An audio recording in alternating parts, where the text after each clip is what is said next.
en la noche de hoy estaremos compartiendo con el profesor Mario Javier. Y tenemos la primera pregunta.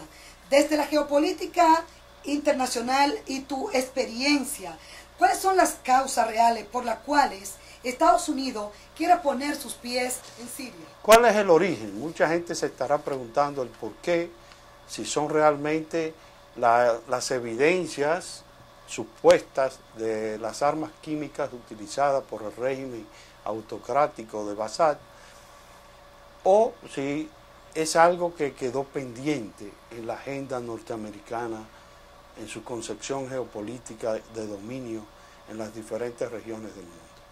Fíjate, en el slide de presentación, nosotros hablamos, o yo hablo más bien, de una confrontación lógica entre Estados Unidos y Siria.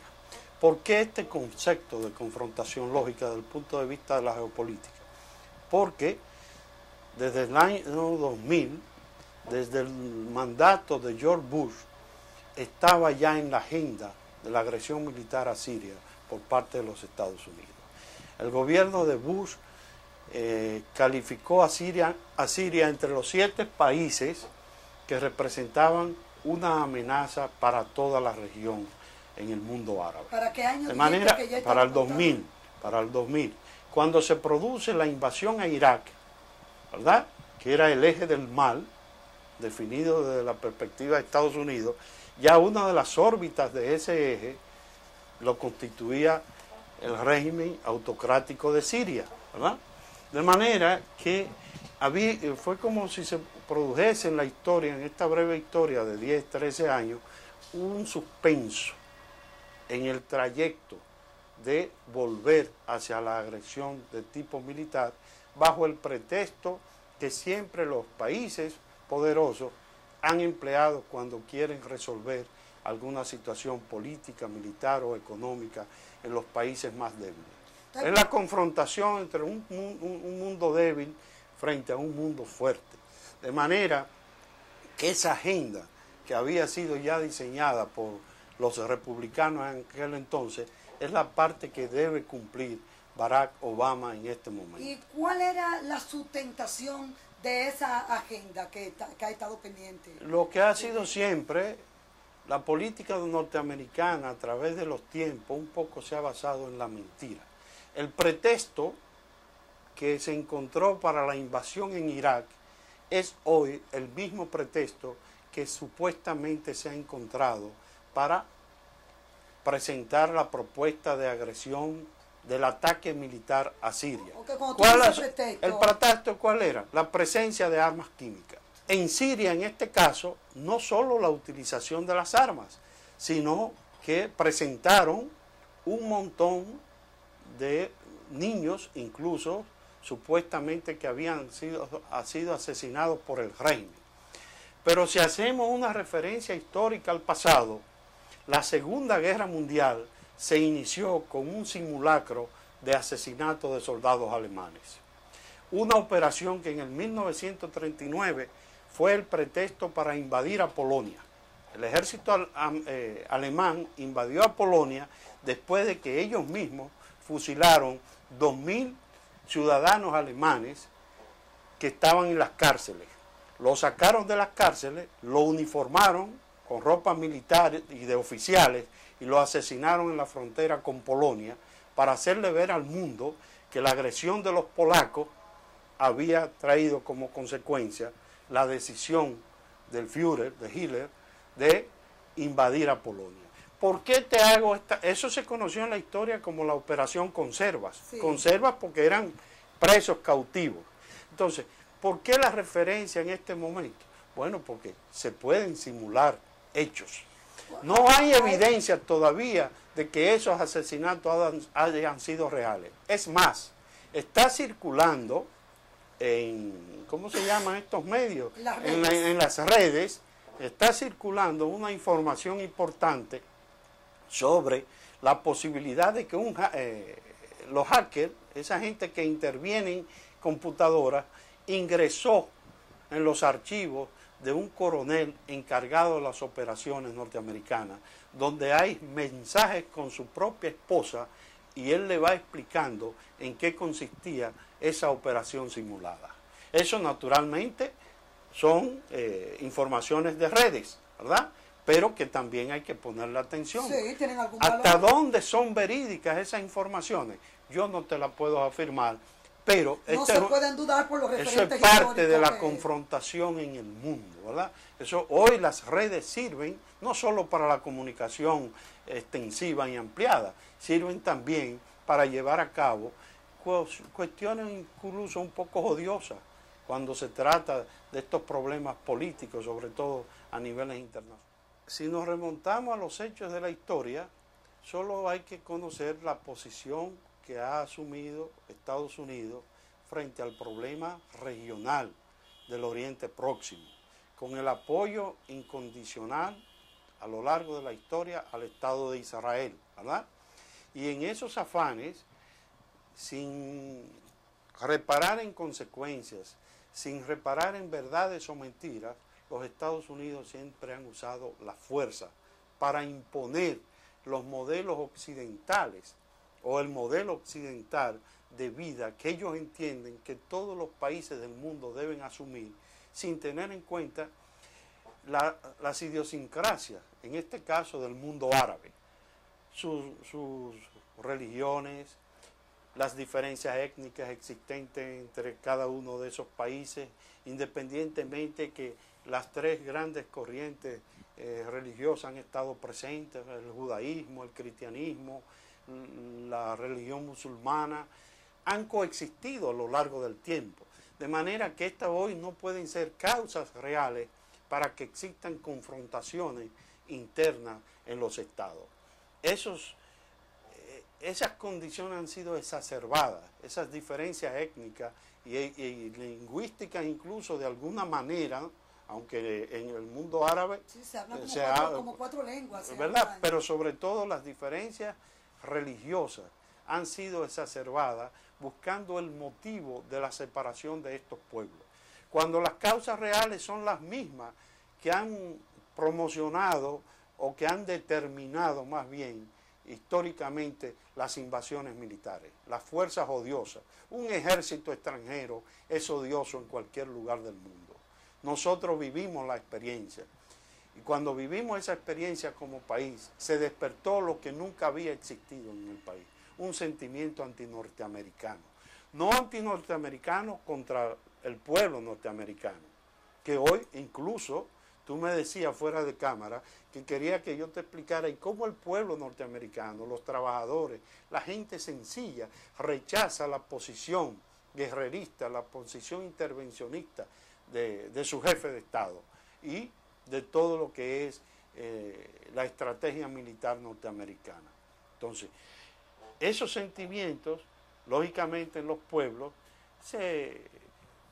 ¿cómo se podría decir?, toman raíces profundas hacia la animadversión contra otros estados. Y eso ha pasado en el mundo árabe. Y sobre todo en el caso de Siria, porque históricamente los sirios han tenido una relación un poco sensata con Rusia a través del tiempo. La Rusia soviética, y hoy sigue siendo la Rusia, llámenle democrática, para satisfacer aspiraciones, ¿verdad? Y de ahí incluso hay que entender la posición de Putin y la posición del gobierno ruso frente al problema. La posición mediadora. Que es muy sensata. ¿Qué están proponiendo los rusos? Como antesala, antes de cualquier locura, porque un ataque militar es una locura, pero hay que mover el mundo de las armas, hay que mover la industria armamentística, hay que explotar las bombas que no han explotado nunca, porque eso desarrolla una industria, efectivamente. Entonces, ¿por qué los rusos plantean esta salida? Una salida muy inteligente. ¿Cuál es? No, primero vamos a revisar las condiciones reales de existencia de las armas químicas. Lograron con el gobierno sirio, ¿verdad?, la aproximación hacia ese examen, hacia esa investigación. Y los sirios están plenamente dispuestos. Entonces, hay que llenar esta fase de la negociación geopolítica mundial antes de volver hacia una agresión militar indeseada. Pero en su discurso del pasado martes, el presidente Barack Obama deja entender... Este sería un ataque con objetivos claros para disuadir el uso de armas químicas y degradar la capacidad del régimen de Assad. Otros me han preguntado si vale la pena hacerlo si no derrocamos a Assad. Y otros miembros del Congreso dicen, no tiene sentido en hacer unos cuantos pinchazos en Siria. Déjeme dejar algo en claro. El aparato militar estadounidense no es un aparato militar para hacer pinchazos. Incluso un ataque limitado va a enviar un mensaje claro a Assad que ninguna otra nación lo puede hacer. No creo que debemos derrocar a otro dictador por la fuerza. Aprendimos de Irak que eso nos hace responsables por lo que ocurre después. Pero un ataque de este tipo le puede hacer pensar a Assad y a otro dictador que lo piense dos veces antes de usar armas químicas. Que queda abierta la posibilidad de la intervención. Él no la ha descartado porque ese es el espíritu de la política norteamericana. Fíjate lo que dice un gran pensador, mira lo que dice él, que en este siglo, o sea, en el siglo XXI, la política norteamericana para el mundo árabe, para los países árabes, representa una prolongación del colonialismo británico y francés del siglo XX. O sea, los norteamericanos en pleno siglo XXI están utilizando estrategias y métodos que fueron característicos de la época del colonialismo. No han podido superar la cultura del militarismo. Por razones... ¿Y a qué tú crees que se debe? Las razones fundamentales son siempre las mismas, son económicas. En la región, el problema del petróleo, la riqueza existente ahí, aunque en el caso sirio, no necesariamente Siria es el país gran explotador de petróleo, no. Siria apenas aporta un 0,4% de la producción diaria mundial. O sea, que el problema con Siria es fundamentalmente político. Explica. ¿Verdad? ¿Cómo me explico? Bueno, el problema en Siria hay una serie de factores que pueden... primero, la existencia real de un régimen autocrático, de un régimen que tiene desde el año 71 su papá, después su hermano que se mató en un accidente y el nuevo jefe de Estado sirio heredó el trono. O sea, desde el 71 al 2013 estamos hablando de un tiempo muy prolongado. Entonces, esa misma permanencia en el poder sobre la base de un partido único constituido, ¿verdad? Que era el mismo partido. Ese partido no es una alianza de varias organizaciones. Sí, pero es un partido único. O sea, esas ideologías tuvieron necesariamente que ceder frente a la fuerza del poder y convertirse y asumir las posiciones del partido en el poder. Entonces, esa condición de ese régimen autocrático ya es un factor primordial para el desencadenamiento internamente de la situación que hoy se vive en Siria. Hay una gran oposición popular al régimen, cansado de más de 30 años de un poder único, donde toda la riqueza, porque es cultural el problema, en todos los países árabes, la gran riqueza de las naciones se la atribuyen los mandatarios, ¿verdad? Los jefes de esos estados. Pero eso es un asunto cultural. Es un asunto cultural. Es como si todo lo que existiese pertenece al jefe de Estado. Y a los clanes familiares, correcto. Y el usufructo de eso. Entonces, esa situación agregada hoy a una creciente presión de la población, a una agitación política de la población civil siria, enfrentada al Estado, indudablemente, por esas características actuales del régimen. Ya es una sociedad que aspira hacia la modernidad, no al modelo necesariamente occidental, pero a una sociedad árabe más moderna, ¿verdad? Frente a los nuevos desarrollos culturales, a los nuevos desarrollos económicos y sociales de otras naciones que de algún modo sirven como patrones para que se desarrollen nuevas ideas en ese mundo árabe. Y en Siria, que es una cultura milenaria. Yo recuerdo mi profesor de filosofía cuando hablaba de Siria y de Damasco. Él decía que Damasco era una de las ciudades más viejas del mundo. Eso al mismo tiempo asociado al conflicto natural intergeneracional, el choque. Si se habla de choque de civilizaciones, en los estados, en todos los estados, aquí lo hay también y lo sentimos, el choque intergeneracional. ahí viene el desarrollo de nuevos valores, ¿verdad? El freno de los valores del pasado que no quieren dar paso a esas nuevas aspiraciones y se produce, como diríamos en el marxismo, dialécticamente las confrontaciones de toda sociedad. Entonces, hay una juventud de frente al poder, luchando contra ese poder autocrático.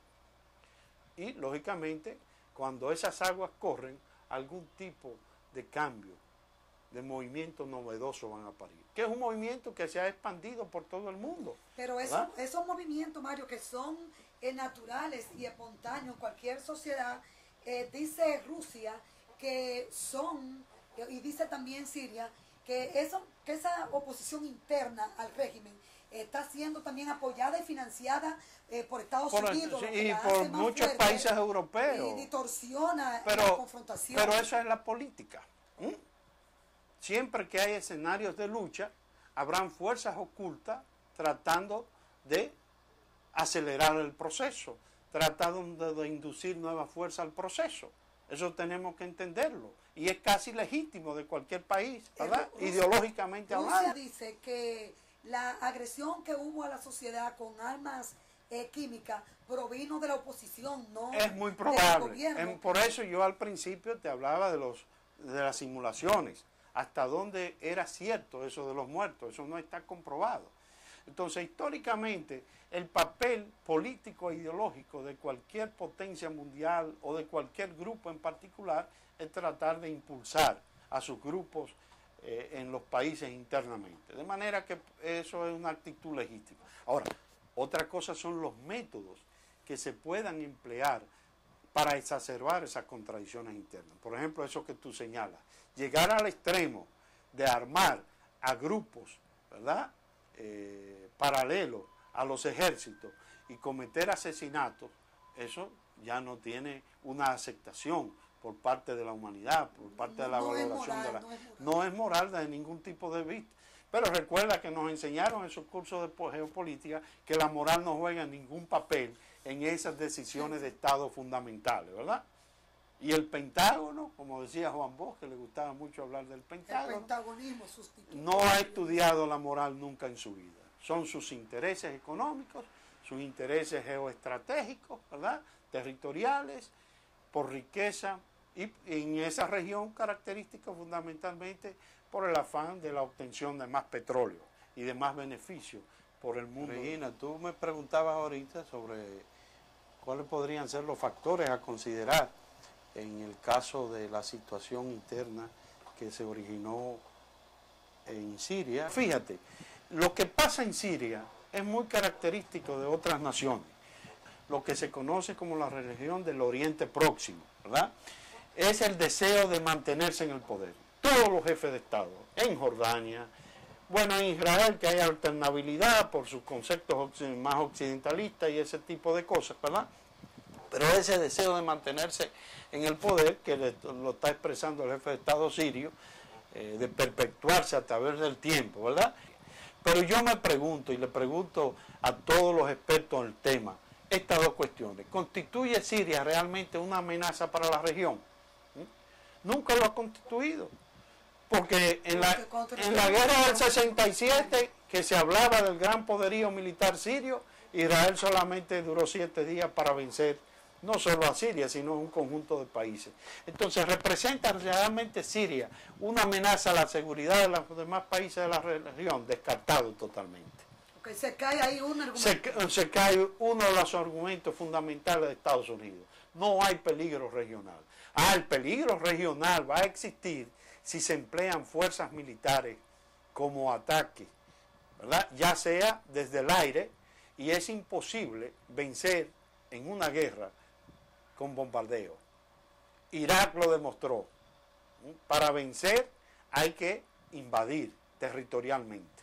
Desde el aire no se logran objetivos. Aparentemente en Yugoslavia lo logró Clinton una vez, pero no fue así. Había una situación interna caótica, el pueblo yugoslavo entero en contra de Milosevic y lograron sacarlo del poder. Pero a Saddam hubo que meterle un ejército todopoderoso y no salió vencedor ese ejército todopoderoso, ¿verdad? Entonces, Eso, la única amenaza que hay hoy día en el Medio Oriente y en el Oriente Próximo es la intervención norteamericana. Pero Siria no constituye amenaza para nadie. Es un problema interno lo que tienen. Y los países tienen sus decisiones fundamentales de autodeterminación. Explícanos un poco de la situación militar del Estado sirio. Siria no tiene ese gran armamento. No tiene tradicionalmente un ejército peleador, un ejército de avanzada. Siria ha vivido un comodín, con un gran apoyo de asesoría militar en los tiempos de la Unión Soviética. Los soviéticos, no solo a Siria, apoyaron a todos los países que luchaban por su liberación nacional contra el colonialismo y le dieron apoyo no militar, sino de asesoría militar, que es un concepto muy diferente. Nunca hubo tropas soviéticas en ningún país del Medio Oriente.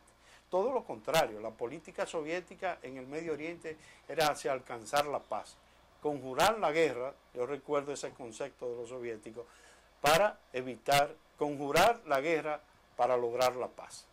Era la política de coexistencia pacífica de la Unión Soviética, sobre todo en ese mundo árabe, y después más del 67. Entonces, ¿qué hay que seguir para provocar los cambios reales de la sociedad siria hoy día? Hay que un proceso constante de promoción de la democracia, de los valores fundamentales de la democracia, pero no de esa democracia pura, entre comillas, que nos ofrece el modelo occidental. No, la democracia que sea capaz cada país de generar su forma y estilo de gobierno, sin una influencia directa de otros estados poderosos. Hay que dejarle al pueblo sirio que resuelva su situación con la colaboración internacional de todos los países. Pero como mediadores, como mediadores, como están haciendo los rusos. Un poco imitar las acciones de los rusos hoy, en aras de mantener la paz, no es en aras de otra cosa. Y los rusos también quisieran vender su arma, pero no tienen, no es el momento, no es la coyuntura histórica para crear una situación de guerra, porque una situación de guerra entre dos países en una región altamente sensible por la importancia económica que tiene, puede hacer extensiva el enfrentamiento militar. Entonces, Mario, podemos decir que el motivo real de Estados Unidos querer entrar en Siria es completar como una agenda inconclusa, diría mi amigo Danilo Kliman. Una agenda regional. Exactamente, que fue dictada o diseñada en el gobierno de Bush, cuando señaló los 7 países altamente peligrosos. Él lo desarrolló un modelo de países peligrosos y entre esos 7 estaba Siria. ¿Verdad? O sea, que por eso yo le he llamado la confrontación lógica. Okay. ¿Qué impacto tendría la presencia norteamericana en suelo sirio en esa región y en el mundo? Tú me dices, ¿cuáles son las consecuencias? ¿Han tenido éxito en Afganistán? No, porque son culturas milenarias que solo ellos pueden resolver sus problemas. No pudo el ejército ruso en Afganistán. O sea, es muy difícil el dominio militar de esas regiones. Y recordemos que por ahí anda Irán, muy cercano, que no es muy amigo de Estados Unidos, ¿verdad? Y que se podría sentir amenazada.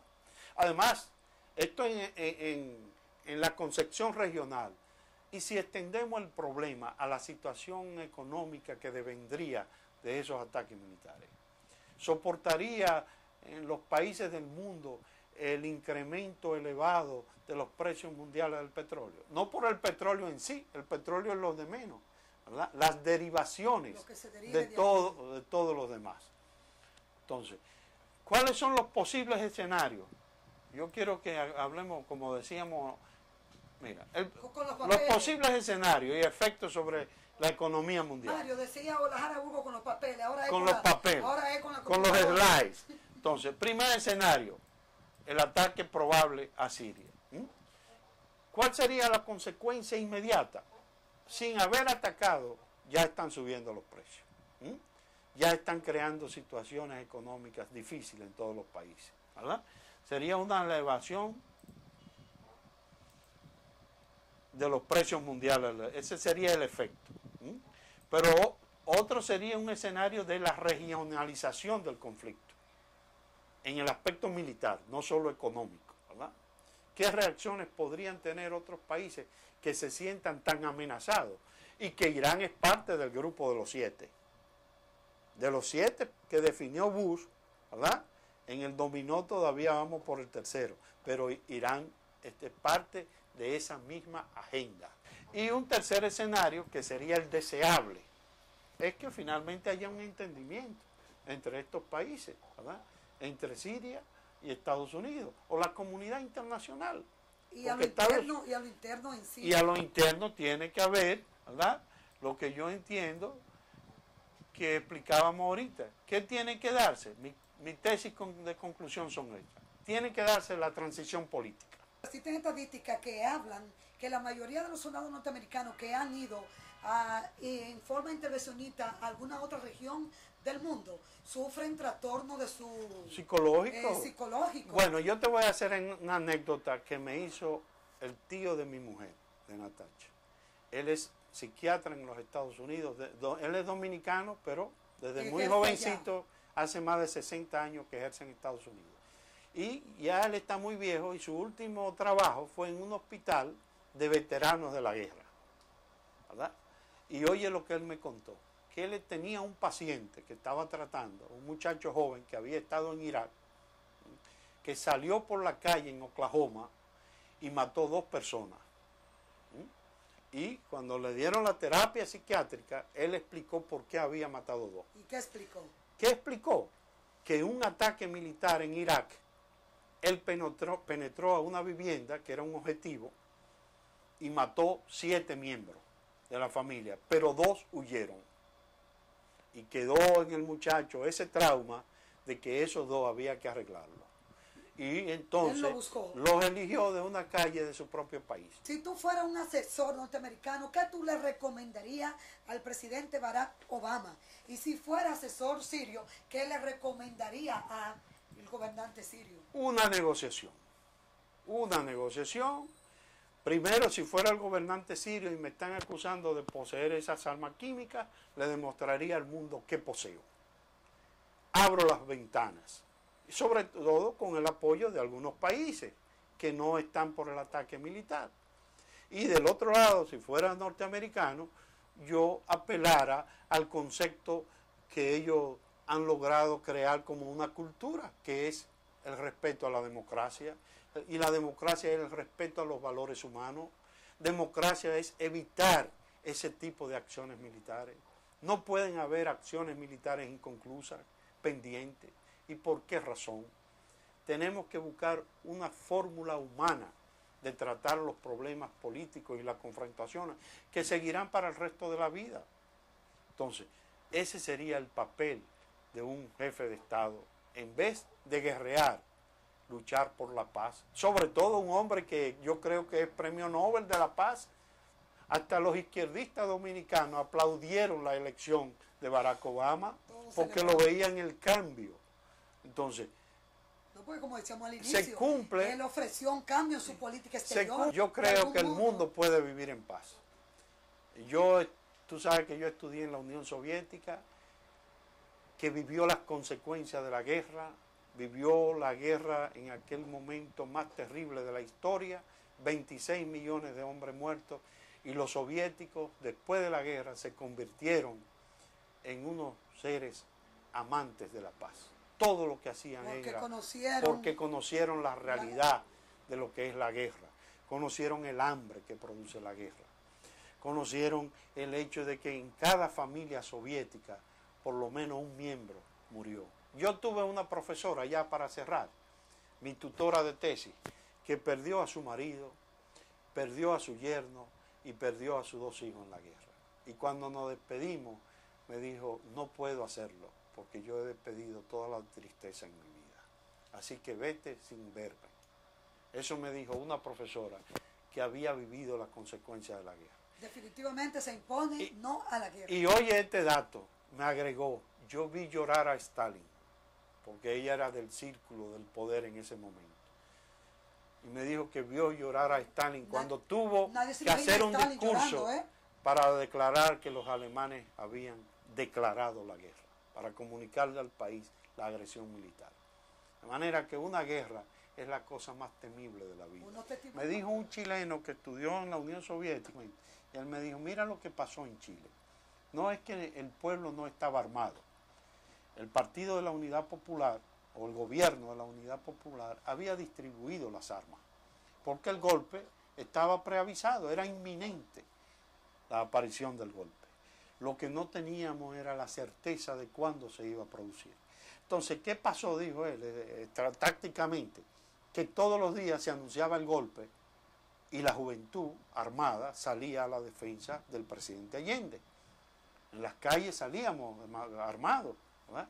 Pero en el momento en que se produjo la traición de un general que en la noche anterior le había jurado lealtad al presidente Salvador Allende, no era de esperarse que en un país de mucha tradición democrática, un general Pinochet, me estoy refiriendo a Pinochet, que le jura libertad al presidente Salvador Allende, hubiese sido capaz al otro día de romper con toda la cultura y la tradición del pueblo chileno. Y eso fue la gran traición del general Pinochet. Traicionó a su pueblo y traicionó al presidente Salvador Allende. El demócrata, bueno, yo no sé cómo calificar a Allende, es el ejemplo para todos los países latinoamericanos de ayer y del futuro. Allende era un verdadero demócrata. Los hechos históricos no se cambian por sus posiciones, sobre todo después que acontecen. El hecho político y militar del momento, ¿verdad?, imponía un tipo de conducta. Y Allende fue muy consecuente desde el gobierno con el pueblo chileno. Allende decía que si moría sin llegar a ser presidente, en su tumba pusieran una lápida que dijera, aquí yace el futuro presidente de Chile. Porque él fue candidato varias veces, desde veces. los años 60. Allende perdió 3, fue derrotado en 3 ocasiones, pero su convicción revolucionaria, su convicción de un auténtico socialista, de un hombre que respetaba a su pueblo, lo hizo continuar en esa lucha. Y tuvo la inteligencia para llegar al poder de aliarse con todas las fuerzas populares. También el 11 de septiembre se cumplió un aniversario más de las torres. De la tragedia de las Torres Gemelas. Tú, como persona versada en la geopolítica, ¿qué comentario te merece ese acontecimiento? Son consecuencias, o ese acto en sí mismo fue una consecuencia de el agravamiento de las contradicciones entre un poder superpotente y unas fuerzas disminuidas pero radicalizadas, representadas en el famoso Al-Qaeda, ¿verdad? O sea, que la radicalización da de alguna forma una da fuerza, respuesta, sí, porque crea un espíritu de defensa. Si tú miras la naturaleza, cuando los animales se encuentran, ¿verdad? Yo a veces veo esos documentales y la fuerza de los animales con menos poder frente, por ejemplo, a una manada de leones, tú ves cómo se llenan de espíritu para tratar de salir vivos de esas encerronas. Pues así mismo actúa el ser humano. Fueron tan atacados, fueron tan sitiados, tan disminuidos, que determinaron una acción de esa naturaleza. ¿Dónde salieron perdiendo? Que nada tenía que ver con el concepto revolucionario, porque los revolucionarios nunca hemos sido terroristas. Ese concepto no lo desarrollamos, ni nunca en nuestro país, ni en ningún país latinoamericano.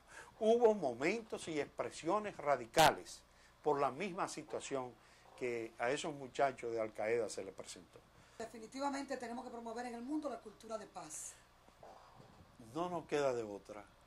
Y siempre ha sido así, desde la concepción revolucionaria. La lucha por la paz. Y las revoluciones que han tenido lugar en el mundo es en aras de la paz.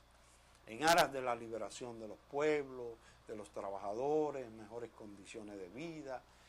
Todo eso han sido los principios básicos que dieron origen a cualquier tipo de acción que la gente cree que solo fue de la juventud. Mario, muchísimas gracias por estar una vez más con nosotros en Domingo Cromático.